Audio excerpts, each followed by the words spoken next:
Bueno, pues buenos días a todas y a todos de nuevo en esta segunda parte ya de la parte académica de este curso de verano sobre las relaciones Unión Europea, América Latina y el Caribe en el marco de las presidencias del Consejo de la Unión Europea y las cumbres Unión Europea CELAC.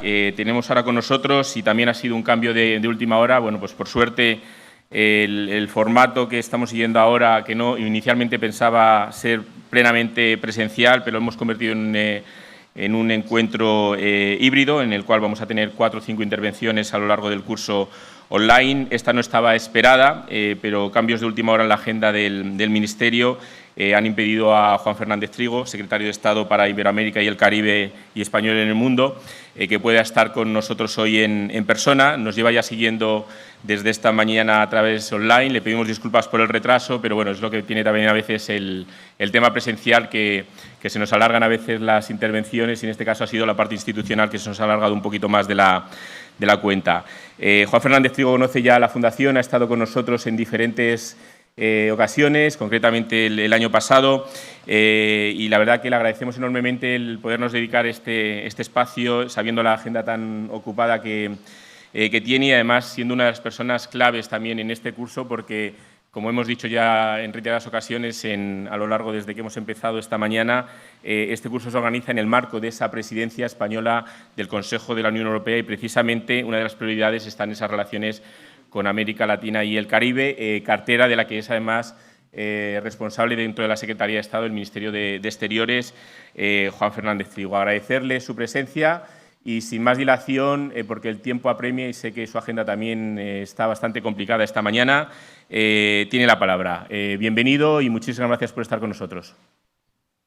Secretario. Muchas gracias. Quisiera agradeceros a la Fundación Juste y a la Fundación EULAC la oportunidad que me dan de actualizar un poco la situación de las relaciones entre la Unión Europea y América Latina, y además precisamente en un marco como el de Juste, que resulta una localidad emblemática para hablar de la identidad iberoamericana y europea. Estamos en un momento crucial, a muy pocos días de iniciar la presidencia española de la Unión Europea, una presidencia que va a tener como prioridad llamar la atención de los socios europeos sobre la necesidad de renovar y relanzar la relación entre la Unión Europea y la América Latina y el Caribe, que creemos ha estado un tanto descuidada en los últimos años. Creo que algunos autores se han hecho eco de esta situación. El editor del Economist, Michael Wright, para América Latina, ha hablado de un continente olvidado y que, por otra parte, se ha dado en lo que él llama una Europa introvertida.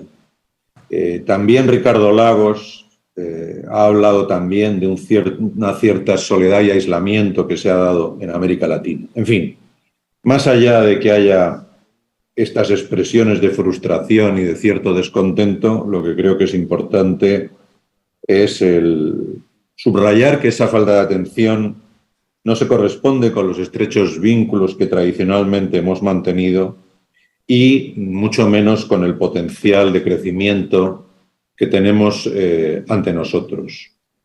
Entonces, lo que sí me gustaría subrayar es el por qué tenemos, digamos, esa posibilidad de potenciar la relación. Por una parte, porque aspiramos a una serie de valores compartidos.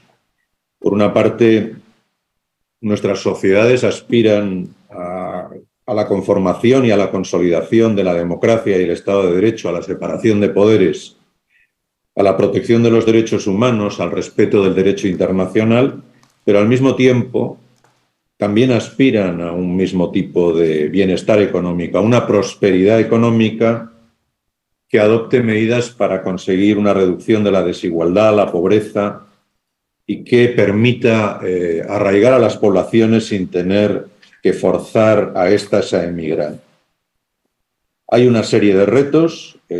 Fundamentalmente tenemos ambas sociedades que construir una transición socioeconómica, ecológica y digital, y existe entre nosotros una cierta complementariedad económica. No en vano, Europa tiene un potencial y una realidad inversora muy considerable en América Latina. Alrededor de unos 700.000 millones de euros se han invertido en América Latina y el Caribe, lo cual es mucho más de lo que Europa ha invertido en China, Rusia, la India y el Japón todos juntos. Por otra parte, la Unión Europea es el tercer socio comercial en América Latina y el Caribe, tras los Estados Unidos y China. En estos momentos el volumen de comercio se calcula en torno a los 370.000 millones de euros. También los países de América Latina invierten y comercian, como es natural, con Europa, y estamos hablando de que los países de América Latina y el Caribe son el quinto socio comercial de la Unión Europea y mantienen un stock de inversiones de alrededor de unos 137.800 millones de euros. Además del comercio y de la inversión, yo quiero subrayar también la importancia de la cooperación. En estos momentos, el instrumento de vecindad, desarrollo y cooperación internacional, Una Europa Global, ha previsto para el periodo 2021-2027 la asignación de unos 3.400 millones de euros en programas nacionales y regionales para cooperar con América Latina. Es cierto que se ha instalado, me quiero referir ahora a la cooperación, que se ha instalado en cierto modo la idea, la perniciosa idea en nuestra opinión, de que los países de América Latina se engloban en un grupo de los llamados países de renta media, con los que no se hace tan necesaria la cooperación. Por el contrario, nosotros seguimos pensando que hay que hacer una serie de desafíos ante la desigualdad, la pobreza, la informalidad, la desprotección social, la falta de pensiones de jubilación o de prestaciones por desempleo, la debilidad de los sistemas sanitarios.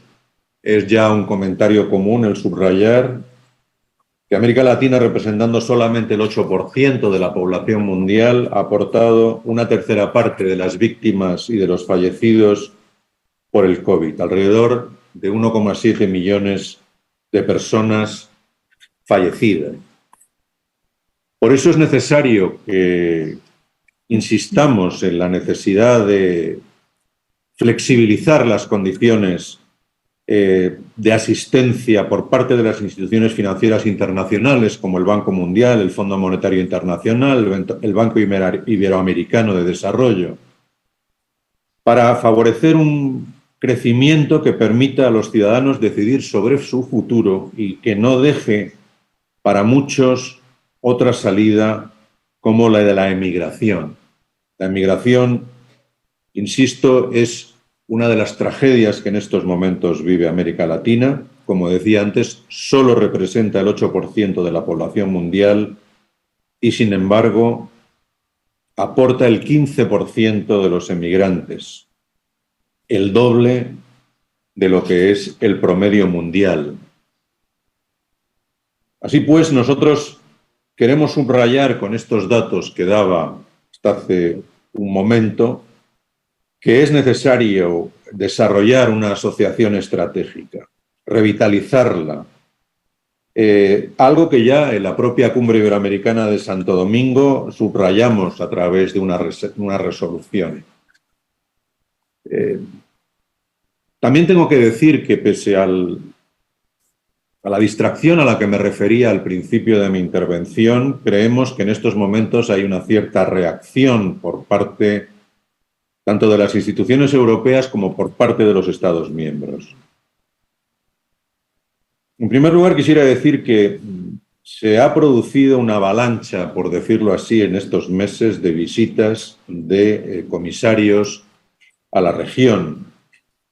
Y por poner algunos ejemplos, el alto representante Josep Borrell ha asistido a la conferencia ministerial Unión Europea-CELAC, la preparatoria de la cumbre Unión Europea-CELAC en Buenos Aires el pasado mes de octubre. También acudió a la cumbre iberoamericana de Santo Domingo en marzo, que visitó Colombia en abril y ha estado en Cuba recientemente para la celebración del Consejo Conjunto. La misma presidenta de la Comisión Europea, Ursula von der Leyen, acaba de visitar Argentina, Chile, Brasil y México los días 12 a 15 de junio. Y el vicepresidente Timmermans está en estos momentos viajando a Barbados, Guyana y Surinam. Así pues, creo que es importante señalar que estamos haciendo un trabajo importante, preparatorio de lo que será probablemente el acontecimiento más señalado de nuestra presidencia y de los próximos meses, que será la tercera cumbre Unión Europea-CELAC de jefes de Estado y de Gobierno en los días 17 y 18 de julio. Por un lado, la presidencia española del Consejo de la Unión Europea y, por otra parte, la presidencia pro tempore de San Vicente y Granadinas al frente de CELAC. Con esta cumbre lo que aspiramos es fundamentalmente a institucionalizar ese diálogo que parecía estar olvidado. Llevábamos sin reunirnos desde el año 2015 a nivel de jefes de Estado y de Gobierno. Hicimos en aquel año, en el 2015, una declaración ambiciosa que desgraciadamente no ha sido seguida con la insistencia y con el vigor que hubiera sido deseable, pero ahora aspiramos a que esta cumbre apruebe una declaración conjunta que lleve a una relación mucho más estructurada, en la cual podamos hablar de unos mecanismos de seguimiento permanentes, donde nos comprometamos a que haya una periodicidad bianual en cuanto a la reunión de los jefes de Estado y de Gobierno, a que los ministros de Exteriores se reúnan en los años intermedios entre las cumbres y que haya encuentros regulares entre los altos funcionarios. Además, en los márgenes de la cumbre vamos a celebrar una serie de actividades importantes. Por una parte, en torno al 13-14 de julio, un foro Unión Europea, América Latina y Caribe con la sociedad civil. El mismo día que comienza la cumbre por la mañana, el 17 de julio, una mesa redonda empresarial.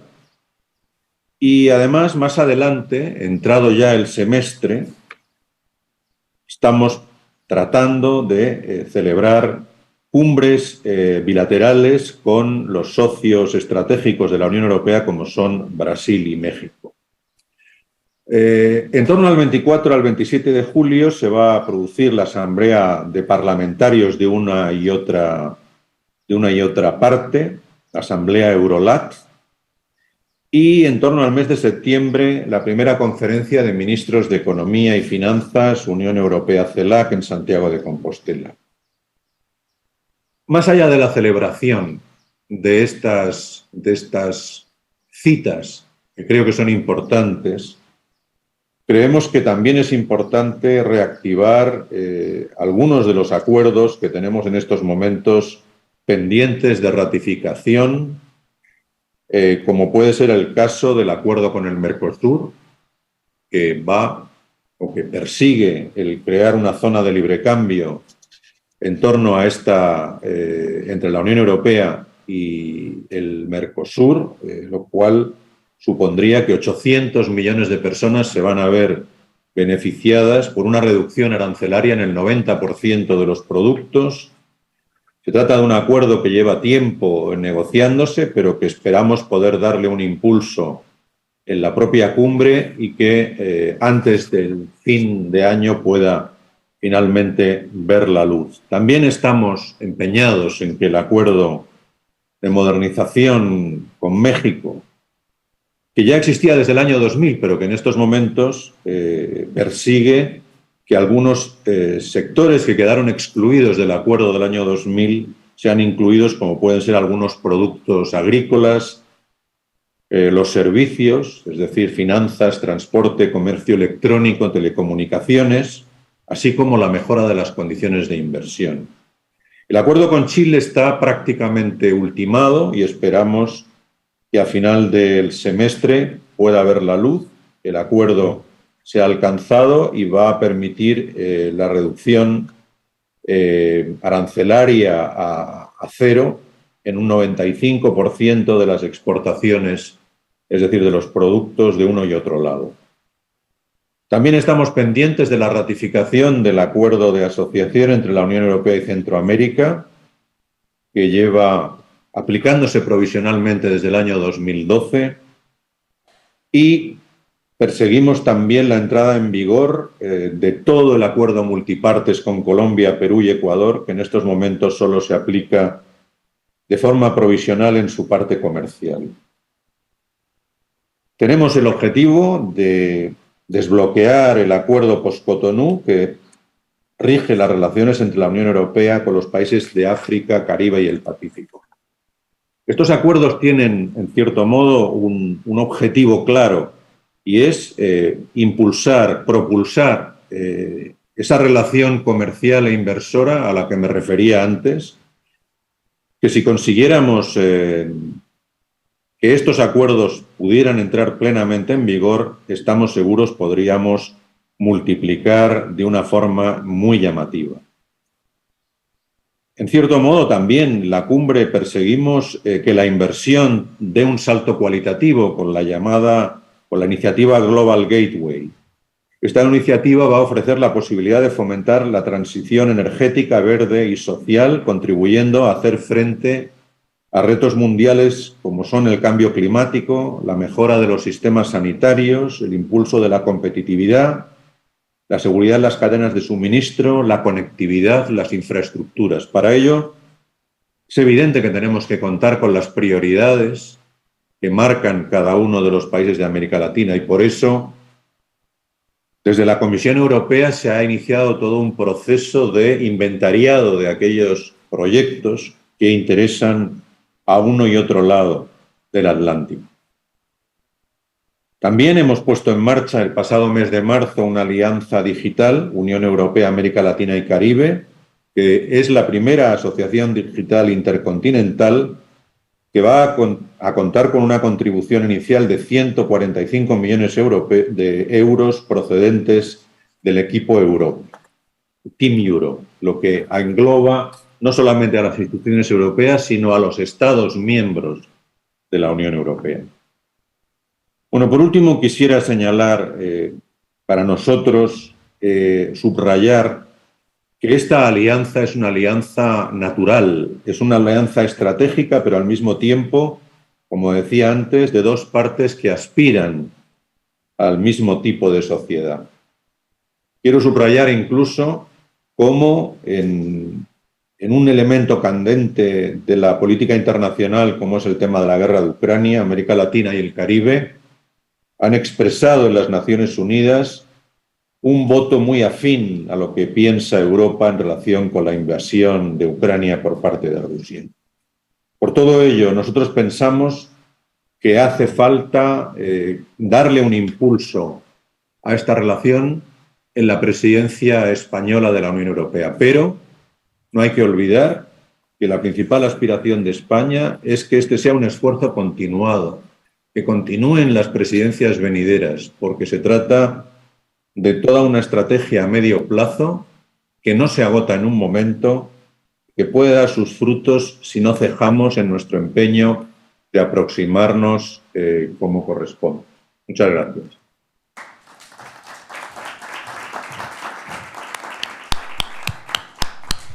Muchísimas gracias, secretario de Estado, y primero por el recorrido que ha hecho y donde ha tocado temas fundamentales de manera concisa, yendo al grano, y también por haber sintetizado y permitirnos recuperar algo de tiempo, también para poder dar lugar a algunas preguntas, con lo cual voy a abrir ya el foro a la audiencia para aquellos que quieran realizar preguntas. Tenemos ya alguna mano levantada, dos manos levantadas. Podemos facilitar el micrófono por aquí. Os presentáis, os levantáis para que os tome bien la cámara y hacéis la pregunta, por favor. Yo creo que si me levanto me tapa la columna, pero bueno, me voy a poner por aquí. Bueno, yo soy Marcos Benito, soy estudiante de Relaciones Internacionales y Ciencia Política y Gestión Pública en la Universidad Rey Juan Carlos de Madrid. En primer lugar, muchas gracias por su intervención, ha sido muy interesante.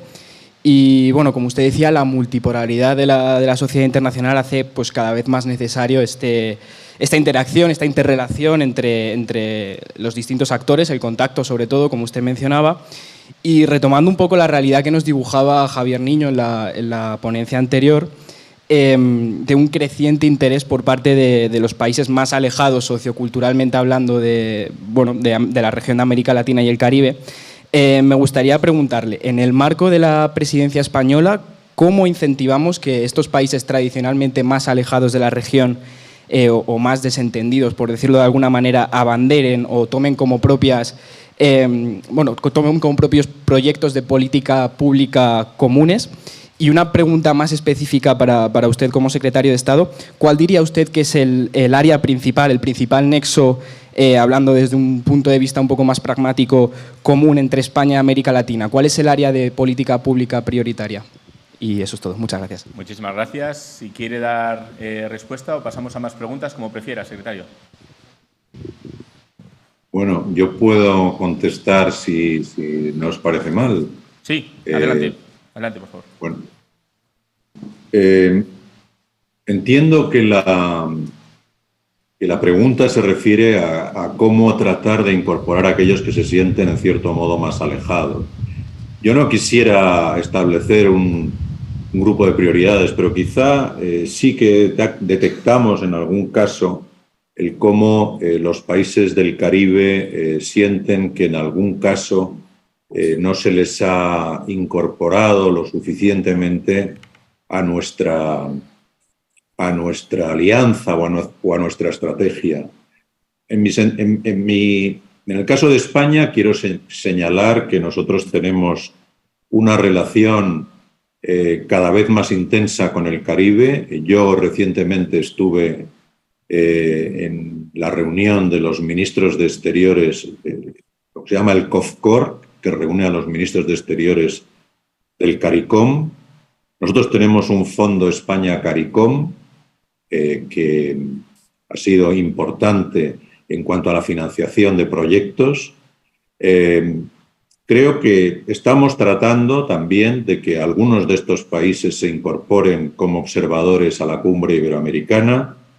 Es decir, no solamente se trata de actuar dentro de lo que se considera el ámbito puramente hispanófono, que ha sido quizá el ámbito de actuación habitual, y esto se ve un poco a través de los distintos acuerdos, aunque también tengo que decir que el Caribe está vinculado a la Unión Europea por el acuerdo Unión Europea-CARIFORUM, el EPA, y por lo tanto no podemos decir que haya ninguna parte descolgada, pero sí debo reconocer que hay, en cierto modo, por parte de lo que podría considerarse los países del Caribe, una llamada de atención que nosotros estamos muy dispuestos a atender. Respecto a las áreas prioritarias de actuación, yo creo que nosotros estamos tratando de que nuestro comercio alcance probablemente el volumen deseable, es decir, somos el primer inversor en América Latina, me refiero a la Unión Europea, pero probablemente en comercio no hemos alcanzado los niveles deseables. Por eso me refería a que los acuerdos que están todavía pendientes de ratificación son importantes para poder potenciar el comercio en toda su capacidad.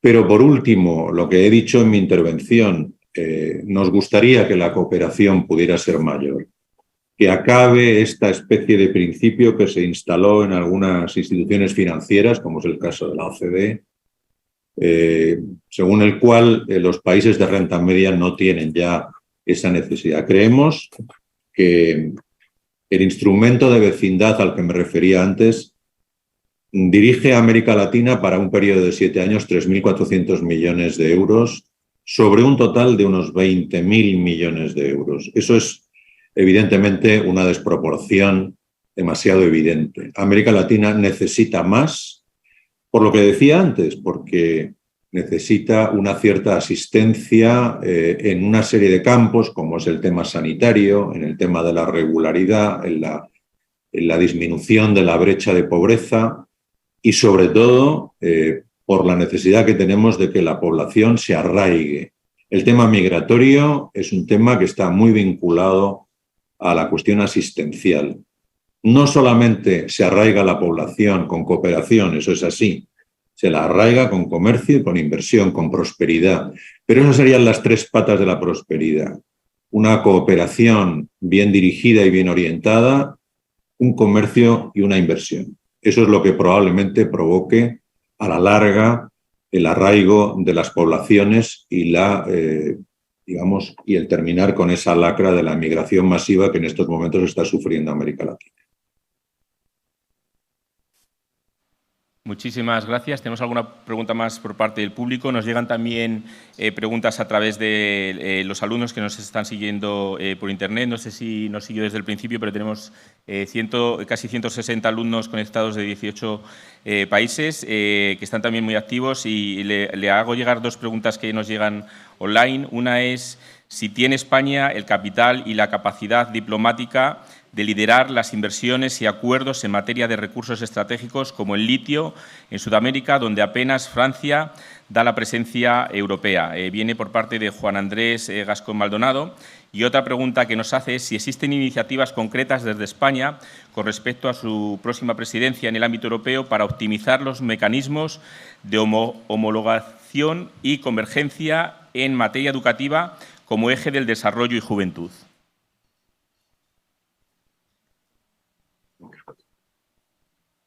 Bueno, España tiene una capacidad importantísima desde el punto de vista inversor. España es el primer inversor de la Unión Europea en América Latina, con alrededor de unos, me parece que 130.000 millones, 140.000 millones en países como México.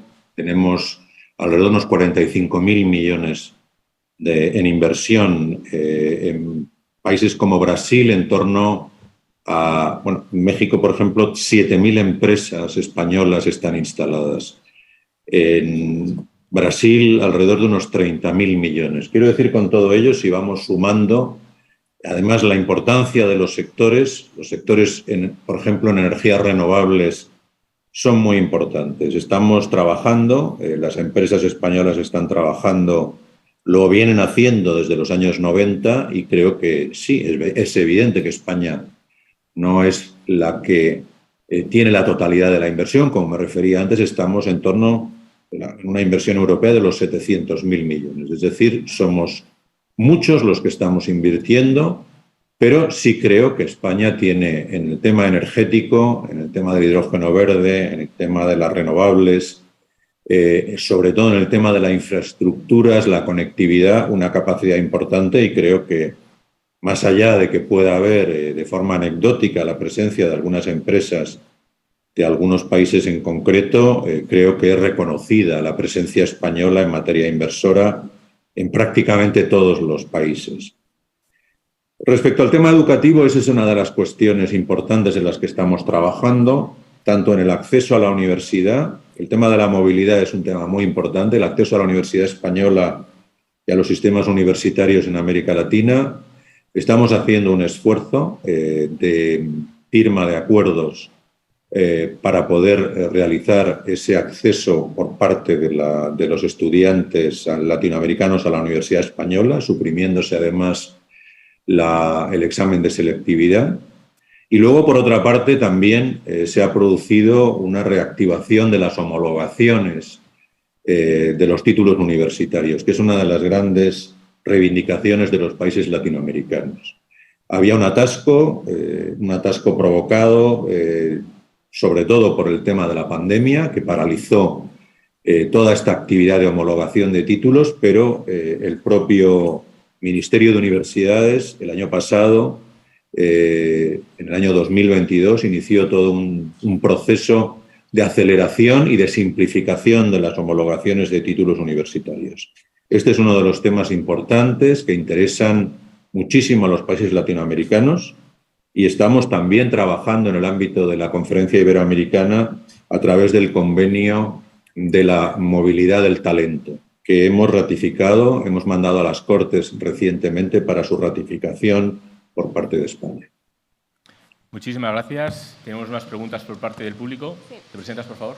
Bueno, buenos días. Mi nombre es Celia Alonso de Icón. En primer lugar, agradecerle al secretario de Estado su enriquecedora ponencia.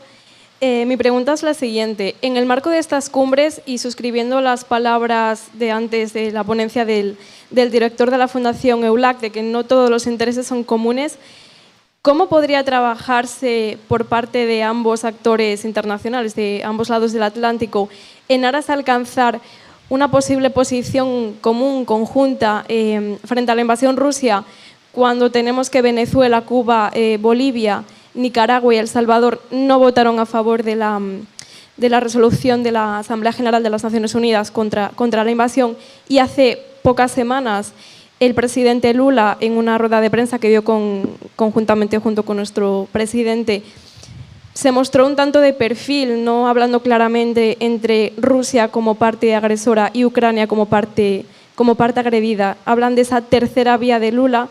No sé si sería posible o si directamente se pierde toda esperanza en que se pueda alcanzar esa posición común. Muchas gracias. Muchas gracias, secretario. Bueno, muchas gracias. Es evidente que no existe una posición por parte de América Latina, digamos, unánime, pero lo que sí he querido subrayar en mi intervención es que ninguno de los países que ha mencionado la interviniente, digamos, que dio el paso de votar a favor de Rusia. Es decir, lo que se produjeron fueron 5 abstenciones, por distintos motivos, pero en las principales resoluciones en la Asamblea General de Naciones Unidas nadie, por decirlo así, se atrevió a dar el paso de votar en contra. Se produjeron 5 abstenciones, pero quiero también subrayar que América Latina y el Caribe engloba a 33 países. Por lo tanto, hay que entender que la mayor parte de los países votaron en contra de la invasión, es decir, a favor de la resolución. Que hay una realidad incontestable, y es que hay desde hace unos años una penetración de países como Rusia que tienen sus alianzas, pues esto es innegable. Pero lo que quiero decir también es que si comparamos con otras regiones geográficas del mundo, puede decirse que creo que hay una abrumadora mayoría de países latinoamericanos que comparten la condena de la invasión rusa de Ucrania. Y a partir de ahí lo único que podemos hacer es trabajar. Hemos hecho llegar, tanto la Unión Europea como España, al presidente Lula, nuestra posición respecto a una posible mediación, y esa mediación debe de partir del plan Zelensky. Y yo creo que en estos momentos pues, todos hemos entrado en un proceso de reflexión y probablemente tengamos oportunidad de volver a hablar en la Cumbre Iberoamericana de este tema, que estará seguramente en la declaración a la que me refería antes y que debemos aprobar los días 17 y 18 de julio. Pues muchísimas gracias, secretario. No veo más manos levantadas, con lo cual podemos dar aquí por concluido a la parte de preguntas. Agradecerle enormemente el tiempo que nos ha dedicado y, sobre todo, desearles muchísima suerte en esa cumbre que tiene el 17-18 de julio en Bruselas, a la cual estaremos muy atentos. Y, bueno, pues sabe que las puertas de Juste las tiene abiertas y esperamos que muy pronto pueda acompañarnos, como sabemos que había sido su deseo. Y, de hecho, bueno, pues ha sido un cambio de última hora del último viernes en la agenda que no le ha permitido estar con nosotros, pero estamos seguros de que en el futuro podrá acompañarnos y así lo esperamos. Muchísimas gracias por su tiempo y hasta la próxima, con toda la suerte que le enviamos para que la cumbre sea todo un éxito. Muchísimas gracias. Un aplauso.